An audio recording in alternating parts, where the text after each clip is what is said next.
Si Kawhi Leonard nga po mga idol ang isa sa pinakamalaking pangalan na available ngayon sa trade market sa kagustuhan ng Los Angeles Clippers na mag-focus sa pag-rebuild ng kanilang roster lineup gamit ang kanilang mga batang player at draft pick. Kapag na-trade nila si Kawhi, maipapagpatuloy nga nila ng mas maayos ang gagawing plano. Ipinang-offer na nga nila ito sa ibang team na interesado, pero sa maraming kupunan na gusto siyang makuha, preferred pa rin naman ng Clippers i-trade ito sa Eastern Conference. Kagaya ng Detroit Pistons. Nakipag-usap na rin naman ang Pistons sa front office ng Clippers at willing nga itong makipagnegosasyon sa kanila sa pagsisimula ng free agency.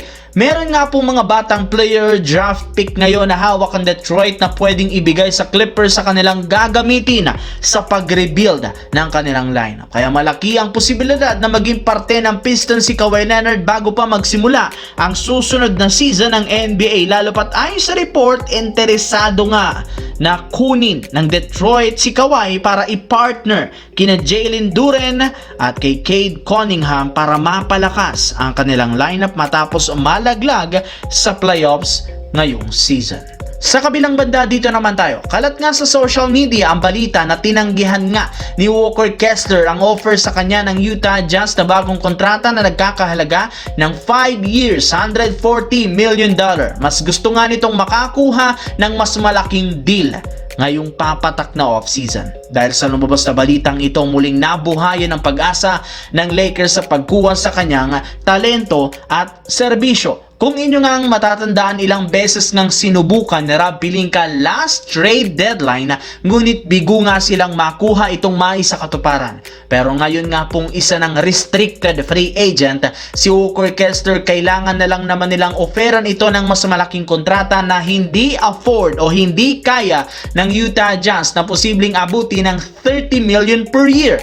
Kayang-kaya rin naman nga pong i-offer ng Lakers kay Walker Kessler ang ganong kalaking kontrata once na ma-offload. Uulitin ko lamang mga idol, once na ma-offload nila o matanggal o ma-trade si Jared Vanderbilt as soon as possible ngayong papatak na off-season.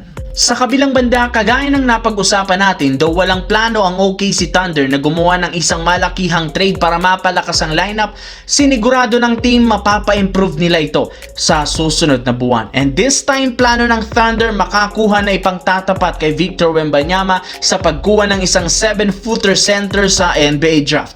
Ito ang dahilan bakit karamihan sa mga pinapa-workout nila sa facility puro sentro. Plano ng kanilang general manager na si Sam Presti gamitin sa trade ang ilan sa mga hawak na draft pick para makaangat lamang ng mas mataas pa upang mapadali nilang makuha ang 7-footer na kayang sumabay kay Victor Wembanyama. Mukhang pinaghahandaan nga ng Thunder ang kanilang magiging rematch next year kontra sa San Antonio Spurs.